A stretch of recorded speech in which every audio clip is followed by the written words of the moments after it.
আমাদের জনবন্ধিত cigarette chairman জনাব ফারুক আহমেদ ভাই। প্রিয় সংগ্রামী ভাইয়েরা আমার, আমি অল্প কথা বলতে চাই। 1971 সালে স্বাধীনতার পর থেকে পরাধীনতায় ছিল।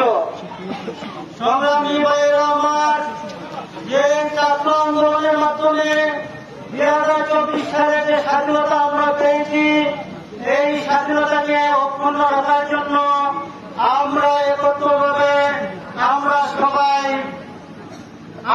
সবাই মাঠে কাজ করব। প্রিয় ভাইয়েরা আমার, আমি বলতে চাই, এই স্বৈরাচার সরকার এই দেশ থেকে পালিয়ে গিয়েছে, কিন্তু তার দূষণরা এখনো বাংলাদেশে রয়ে গিয়েছে। আমরা বিভিন্নভাবে দেখতেছি এই দূষণরা বাংলাদেশে বিভিন্ন পর্যায়ে জ্বালাও পুরাও করে